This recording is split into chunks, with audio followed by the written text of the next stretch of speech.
Um, Hello, this is Mandisa Johnson of Atlanta Film and TV. In 2019, we interviewed actress, writer, and director Maria Liatis via email. We are, however, thanks to the pandemic, which by the way, I find to be a blessing, and able to chat with her virtually. And today, we're also chatting with filmmaker, cinematographer, and editor Michael Gorgolione. Hope I didn't butcher that. Maria and Michael are both co-owners of Cartwheel Films, LLC, which is a company that creates custom-made demo reels since 2014. Hello, Maria and Michael. How are you today? Hello, good. Doing good. So I know we know a little bit about you, Maria, but if you can both just tell us a little bit about who you are and what it is you do in the Atlanta film and TV industry. Sure. So I went to the University of Georgia and I majored in theater. So that's kind of where I started with acting in Georgia. That was my first passion, was acting. I've been with People Store they're my agency. I've been with them for like 13 years, a long time. But since then, I've a few years ago, I started to do other things kind of behind the camera. I became an acting coach. I was an acting coach for 7 years at the actor scene, and an acting coach at Sketchworks Comedy, where I'm also the education director. And then I started writing my own sketch comedy sketches, and then Michael and I would film them together. So I've really just kind of gone into the writing and directing side of things, just because it gives me a chance to create things.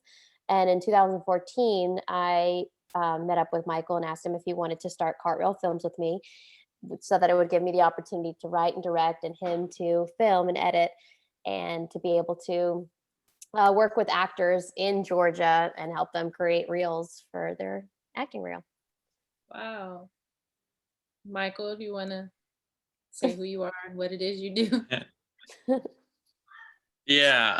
So my name is Michael, and I am a cinematographer and editor. I originally went to LA for film school back in 2009, and then I went to Chicago and studied improv, and then I moved to Atlanta, and I've just been kind of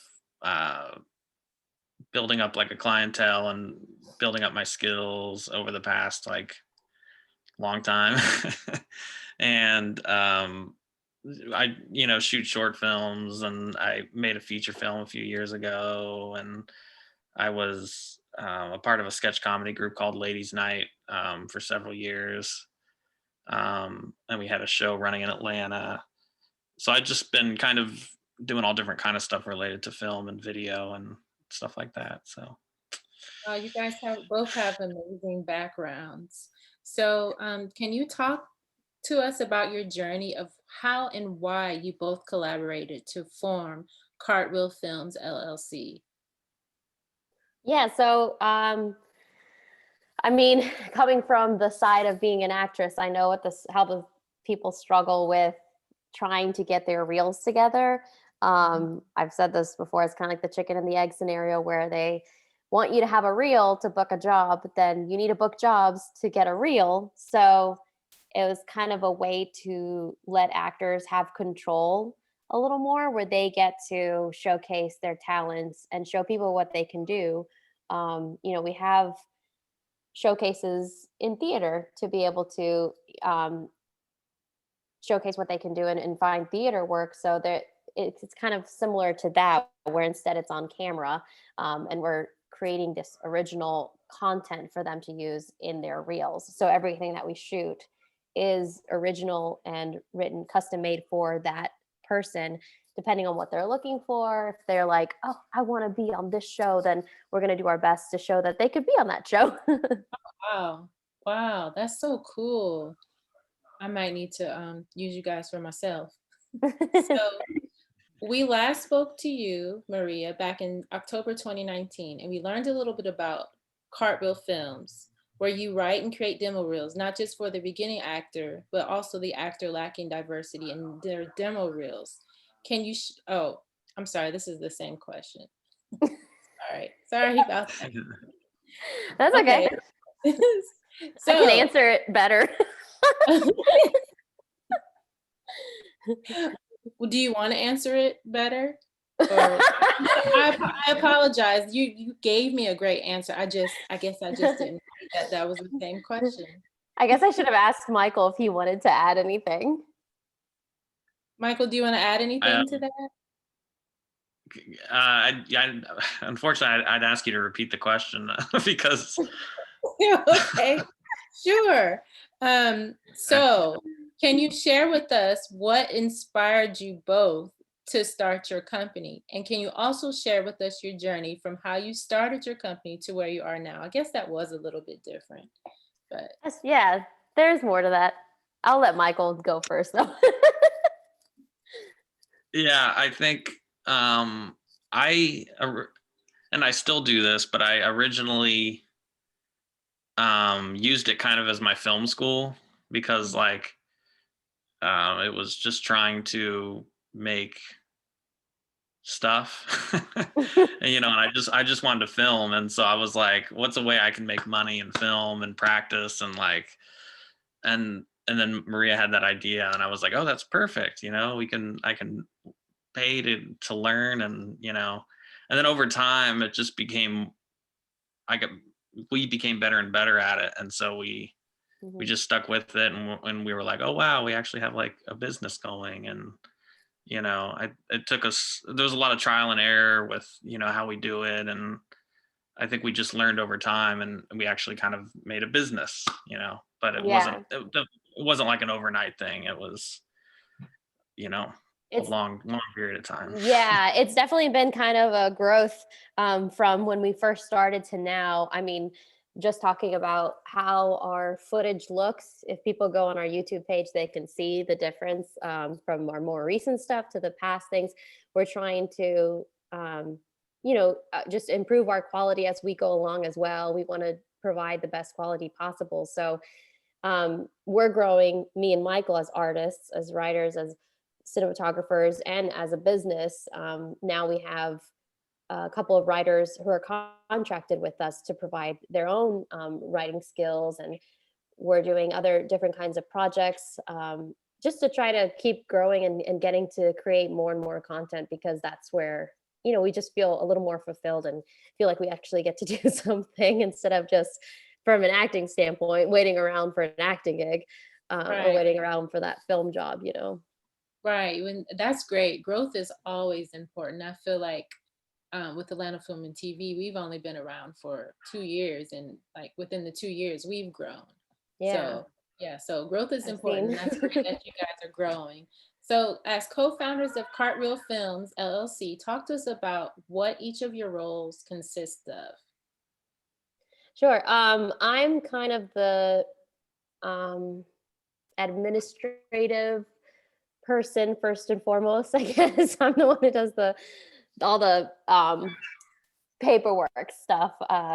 I'm the one who communicates with the clients first and foremost, figures out what they want, gets them scheduled for their shoot, and I'm kind of the one who communicates with the clients directly most of the time until we set that shoot date. So I'm in charge of directing them on set. And then until recently, I was the sole writer, but we've gotten some new writers because I don't want everything to just sound like my voice. So, so when I talk to the clients, I figure out what they want. If there's a writer that they have in mind, or if there's something they're looking for, I'll recommend which writer to use. And then once we're on set, I help direct, and then Michael basically does all of the lighting and the filming. I'm kind of his stand-in sometimes. He lets me wear the steady cam thing until he knows where he wants to use it, and then he takes it off me. So I'm just kind of his production assistant basically on set until I'm directing the talent. And then he's the editor. So sorry, Michael, I should have let you explain what your roles were. No, that's fine. Do you want to add anything, Michael? I don't think so. I think I do the cinematography and editing, and Maria does the directing, and she's like the face of the business. Like I feel like Well, she's really good. right Yeah, now I I mean, am, especially because yeah, especially. Yeah, that's But this is hilarious. just like it's a good metaphor for how it actually really is. Because like she talks, I'm kind of shy. She talks to everybody, and like everyone likes her and trusts her, and me, I'm just there. Like Well, it seems so. like you guys work great together, though. And yeah, that's great that you have other writers to take some stuff off your plate, because yeah. I know for me, like, I was just gonna write myself happy. My husband was like, "You need some writers to take some of that stuff off of your plate." So we have three contributing writers just to take some stuff off. That's So awesome. so I get it. So Yeah, because you have that like kind of like writer fatigue, and then you're like, gosh, I feel like I've already written this thing before. So it's been great to have the other writers. We have Rebecca Lee, who is in Chattanooga, Carol Kaboya, who's been in the industry a long time. I know her. She actually went to UGA after I graduated, so she's a little younger than me, but she's been in the industry a long time. And then John Babcock, who is also the head writer at Sketchworks Comedy, and he's our third writer. So they've been an awesome addition. It's been great. yeah, I looked at your website just to kind of get some, and I saw Carol's name. I was like, "Hey, I've heard this lady's name Hmm. before." And I was trying to remember. I think it was like one of my weekly blog posts. I may have like mentioned her name. I was like, "Oh, that's who she is." So, Yeah, she's awesome, and she's one of those people that has kind of done her own content as well. She's one of those people to really like look out for, because she's really, I think now she's also just launched this new side of business where she's helping coach, up and coming actors, and she's got like workshops and stuff coming up. She's really great at giving back and like trying to educate actors and parents of actors. Um, and she's worked in casting, but she's also an actress, and she's created her own content. So she's just a really, for a Georgia I feel like now we're just talking about Carol. She's a good representation of like a Georgia, homegrown power woman. I don't know if that makes that's sense. cool. So she has like the entertainment as a whole, like a package experience. Yeah. So that's really cool. Yeah, it's okay. I asked. So, for an actor who might be looking to have a demo reel created, what types of scripts do you and or your writers write for an actor's demo reel? Michael, do you want to answer?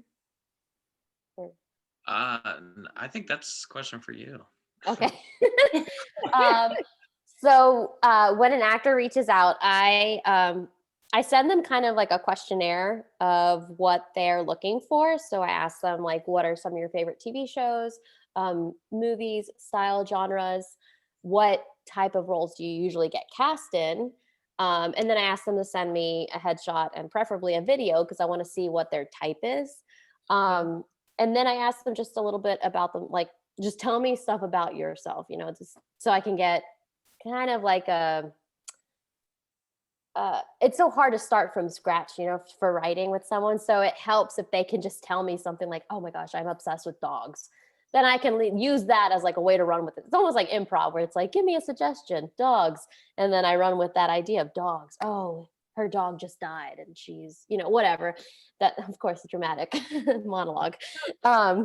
So I use that to kind of, um, the same way with the other writers, I'll send them the answers to the questionnaires so that they can then use that to influence the writing. And then once Michael gives me the okay, it's fine, I send it to the client. Wow, so you kind of like get a feel for who they are and Yeah.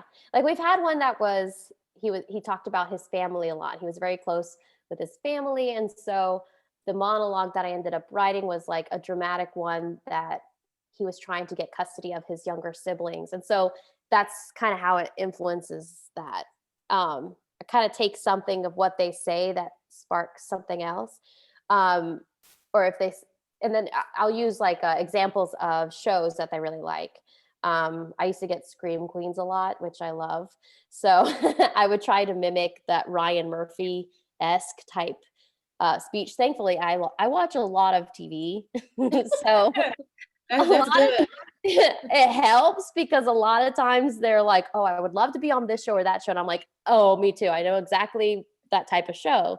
There are some times where they'll mention a show I've never heard of, and then I'll just look up some clips and then be like, "Okay, I know the style. I know what kind of show this is going for," and then I'll send that to Michael so that he knows also what kind of feel I'm going for with that.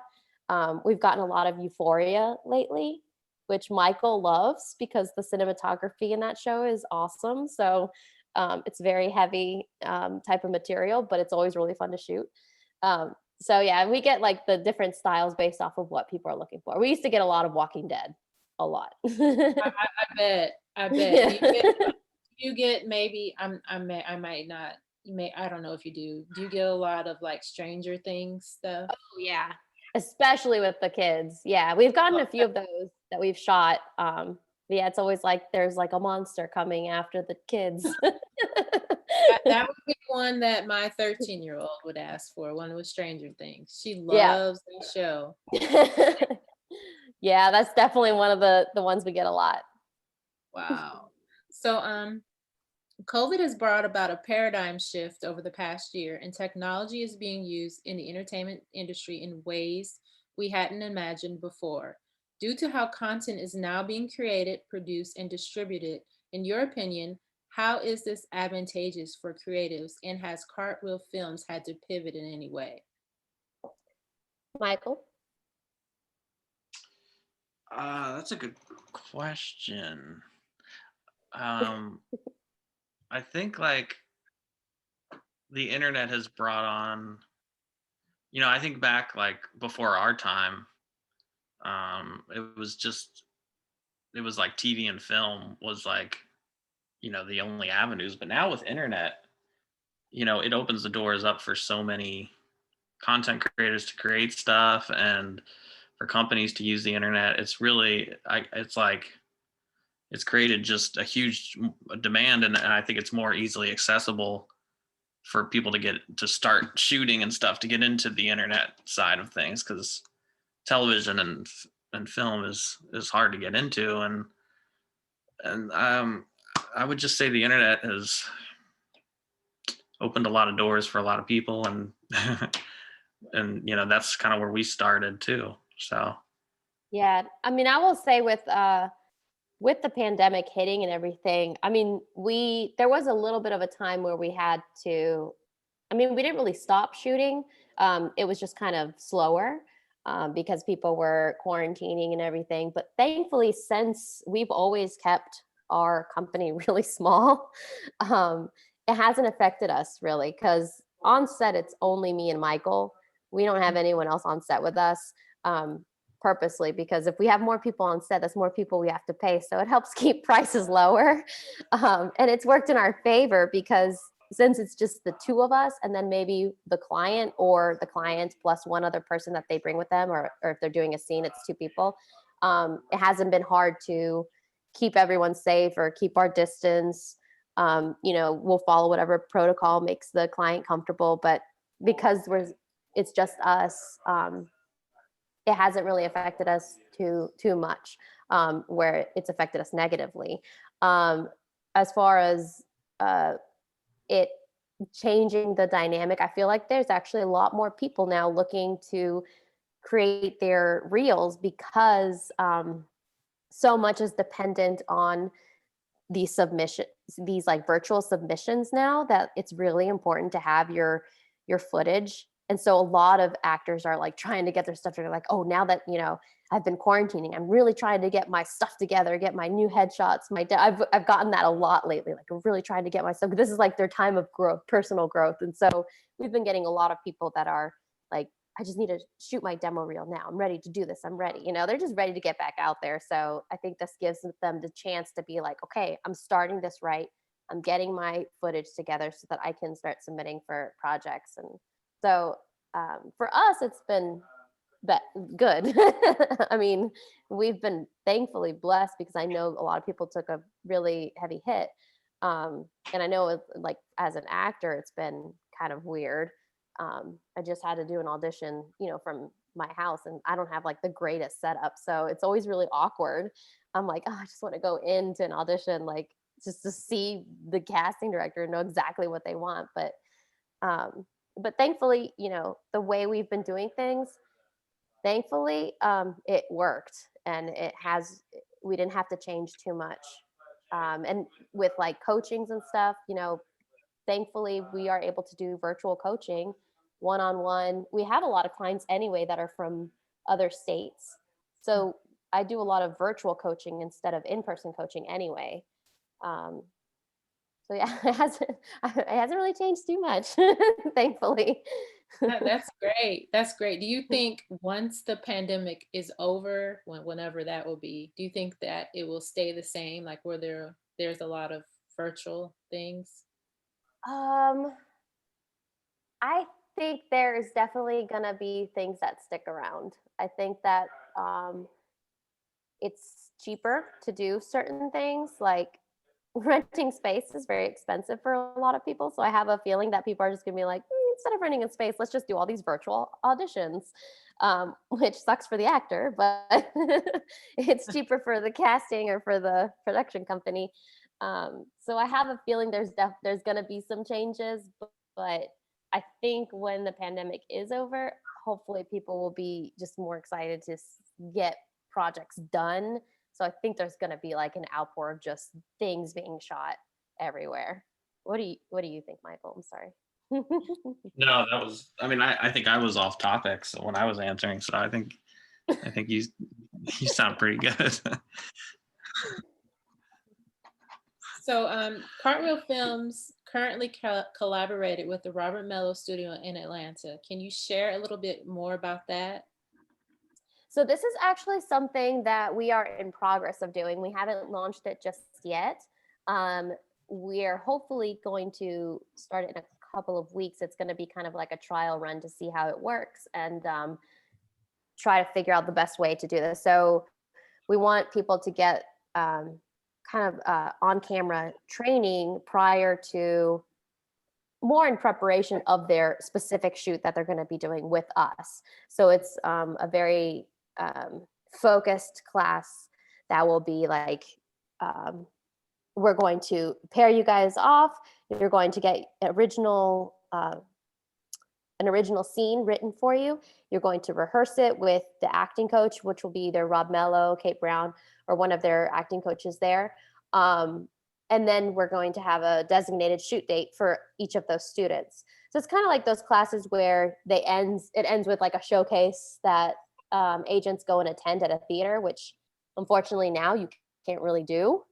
So instead of doing that, they're going to walk away with footage that they can use on their demo reel, but they can also use it, to submit or find an agent or whatever they're looking for. Mike? Oh, that's awesome. So, I said talk to Yeah. us about the. Oh, go ahead. I'm sorry. No, I mean, she she answered everything. I'm good. Okay. So, talk to us about the nonprofit you all created with John D. Babcock of Performing Arts of. I'm sorry. Let me read that again. I don't know what's up with me, but talk to us about the nonprofit you all created with John D. Babcock of School of Performing Arts Education of Georgia. the nonprofit is PAEGA, Performing Arts Education of Georgia. We just formed it with John Babcock. He's our third officer. It'll be us three. And its focus is to help bring more awareness to Georgia, well, mostly just the Southeast, but Georgia in particular, being a viable option where you can be, an actor, you can be a performer, and you can make a living doing it, and that there's different avenues of where you can go with being a performer. We created with John, we were producing a show called Georgia Actors. Actually, Michael, why don't you, you can answer this one. Okay. So yeah, I'll pick up where you left off. Like John came to us about a couple years ago and was like, hey, I'm producing this show for Georgia Public Broadcasting. It's called Georgia Actors. And it's where we interview actors about their experience in the entertainment industry here in Georgia. Would you guys like to help me make it? And so me and Maria were like, yeah, of course. And so we did, I think 2 years ago, we did the first round of episodes, and then we did a second round this past year, and we're going to continue making them. And in order to basically keep funding it, we have to get sponsors. And so we were like, well, let's start a nonprofit, so people who want to give to or people who want to fund the show can write it off on their taxes. And then it's their way of giving to the arts, and it kind of just helps the art community as a whole. And Georgia Public Broadcasting obviously has a big reach of many people see it, and it goes into other states, not just Georgia. And so that's one of the things that we want to keep doing with our nonprofit, among other things. But that was the project that initially launched the idea to start a nonprofit. Yeah, we're really focused on making sure that we're spreading awareness of the performing arts in Georgia, how local actors are making it work without having to leave Georgia, and instead staying here, and different avenues that they can go into, kind of like how me and Michael do, into writing or directing or voiceover, audiobooks. There's a lot of different performing arts avenues that you can go through to be able to make a living and stay in Georgia. And we just want people to realize that, the talent here is just as good, and we want to be able to contribute back to the education of the artists that are here, to make sure that we are always up to par with Chicago, New York, LA, all the other big ones. Right. So a few weeks ago, I did an industry chat about networking and building relationships. So can you both talk to us, why do you think networking and building relationships is important in the Atlanta film and TV industry? Mike, do you want to go first? Or I can go first. It cut off a little bit, but I think you said, why is it important to network in the Atlanta film industry? Yes. Why is it important to network and build relationships in the Atlanta film and TV industry? Well, when I went to film school in why are you laughing, Maria? Because I was just wondering I just didn't know if you were gonna answer, but I want to cut you off, so I was just waiting. Oh, okay. Well, I think if you want to get into the film and television industry in general, it's all about relationships. And it's something that took me a long time to learn, because I'm not the most outgoing person. So I remember in film school out in LA, they were always telling us make friends, and because the people that you make friends with are going to be the people that you get jobs from. And I was always like, yeah, I'll be okay. I don't really have to I'll be all right. I'll have one friend. But then it was now I see it totally different. My teachers were right. You have to network, be friendly, work hard, sometimes unfortunately work for free, and just get your name out there and learn and do all these things. And networking is that's how you get into the industry. It's just making friends, and it's unfortunately it's not what you know, it's who you know. So there's a lot of talented people, but you've got to make friends, and you got to make connections, and you got to put yourself out there. Yeah. Just to add on to that, I mean, personally, I don't think anybody really likes networking. The idea of networking, just Right. it's nerve wracking. It's almost like forced relationships. So sometimes you just have to let it kind of happen. I think for Michael, I'm his one friend. I'm just kidding. I'm kidding, Michael. But it took like, because he says that he's introverted, which he is, but I'm introverted too. But being in the industry for as long as I have been, I've had to kind of learn to be a little bit more extrovert. It's almost like a practice. But I've been in the Georgia industry for, I mean, the I don't even know, 17 years, almost 20 years I've been in this particular industry, and it's really not that big of an industry. So I go to auditions and I see a lot of the same people. I see the same casting directors and I know them. The cast, Rita and Jen at Big Picture used to be my agents. So I know them just because of being in the industry for as long as I have been. So it's really helped to just stay put and stay in the same place. And thankfully, Georgia just happened to be the place that ended up booming.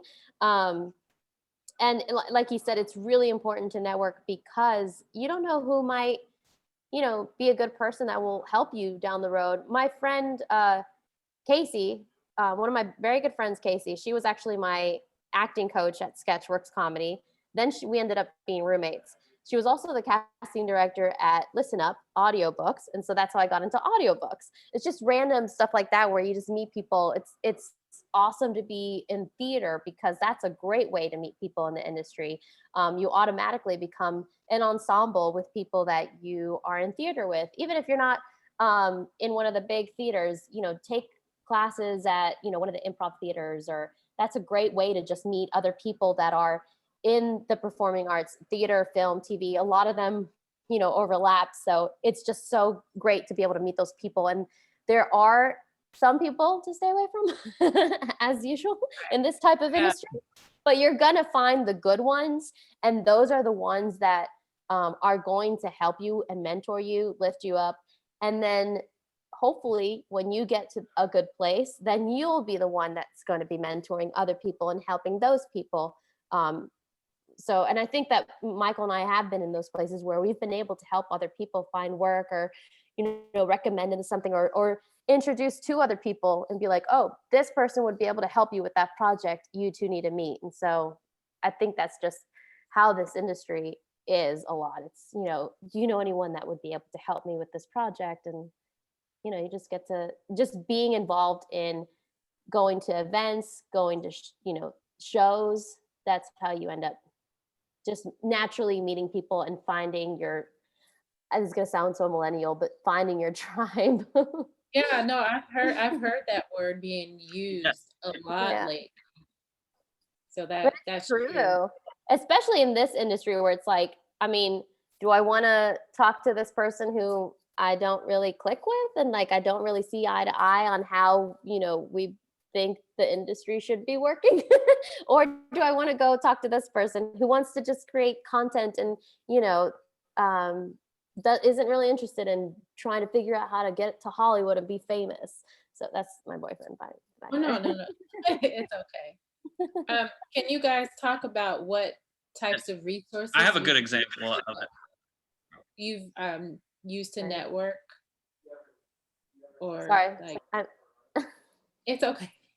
Can you guys talk about what resources you've used to network and build relationships, especially during the pandemic? Mike? Well, I was just, before I answer, I was going to give another good example of like random networking, because that's just, but my buddy Jason, like my buddy Jason Handline, I met him through my parents. Like, it's a funny story. My parents live in a 55 and older community, and their next door neighbors, their son teaches film and video in Forsyth County. And so they were like, oh, you two should meet, because Michael's a cinematographer and he teaches cinematography.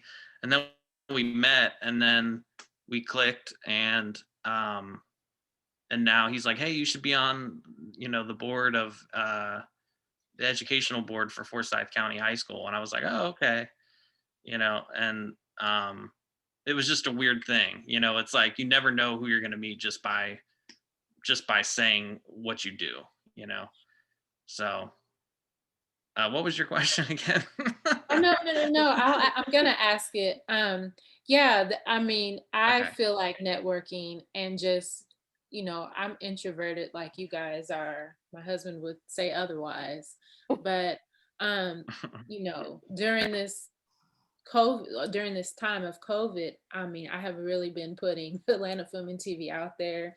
I recently just started putting my face out there. I'm like, no, I just want to hide, do the writing or whatever. But I recently just started, and like we had a holiday party, and lo and behold, um, the guy, I forget his name.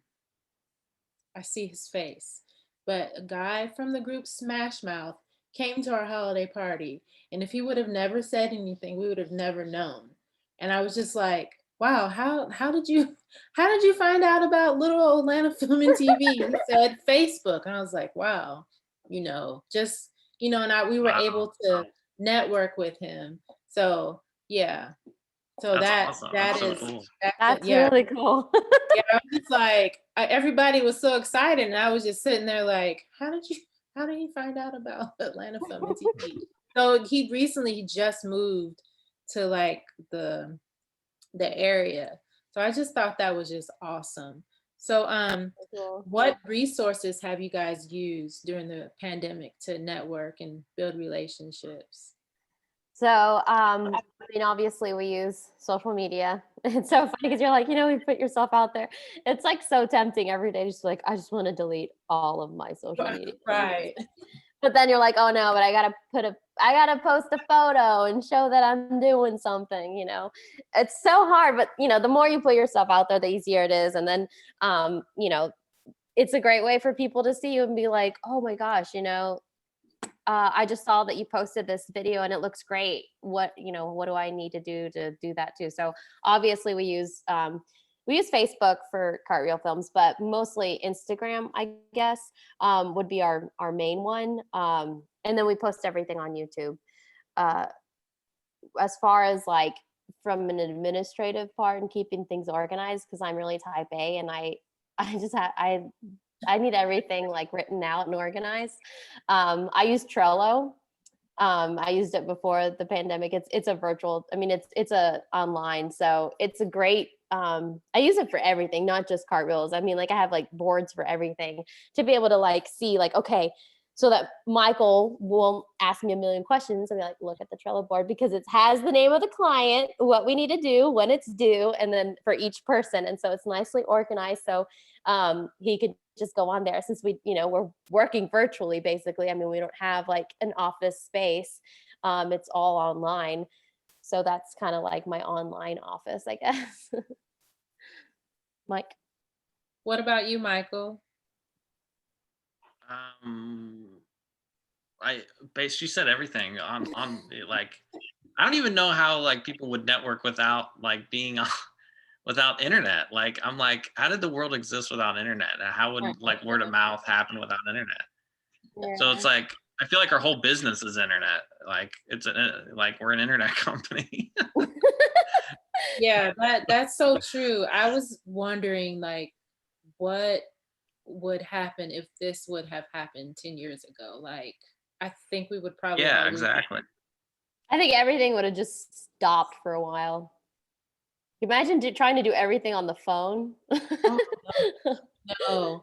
Yeah, I use the Clubhouse app and I can't imagine using that like 24/7.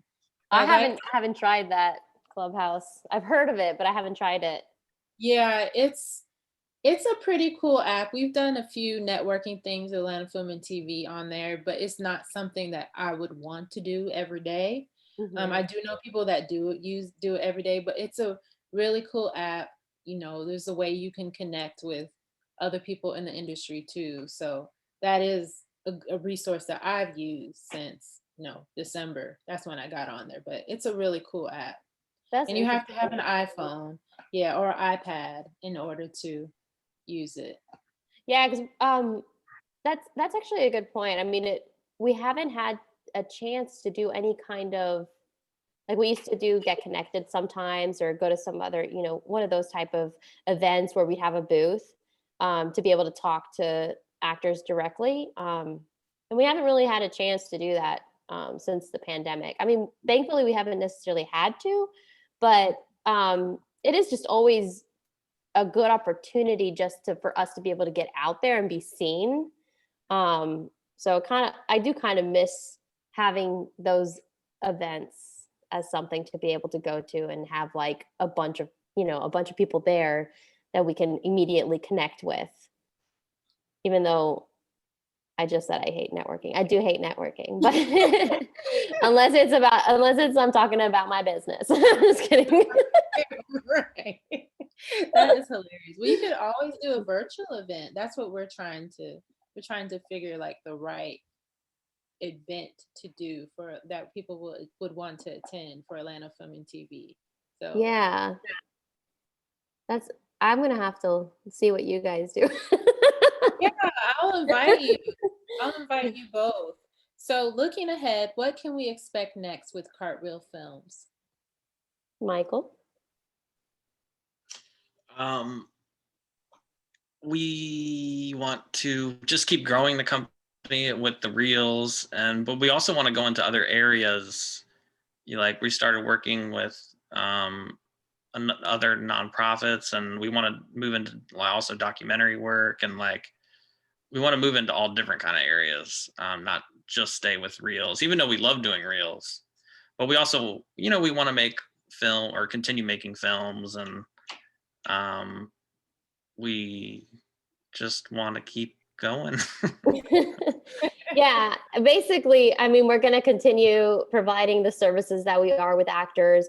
And hopefully, after this collaboration with Rob Mello, we'll have a better idea of how we're going to be incorporating, the an actual acting school with what Cartwheels provides, so that the actors can kind of get like both. I can't think of the word. Kind of like the mashup Cartwheel Films footage stuff with the acting class. That's kind of a new thing for this year that we're trying to really finesse and figure out how that's going to go, because I think that's going to be our biggest change or addition, I guess, to our services specifically for the acting reels.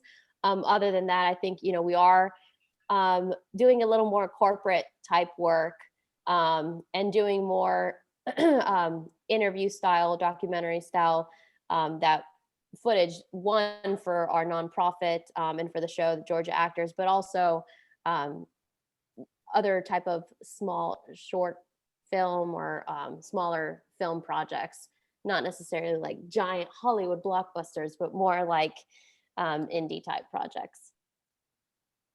That's cool. That's cool. I'm looking forward to seeing what you guys do.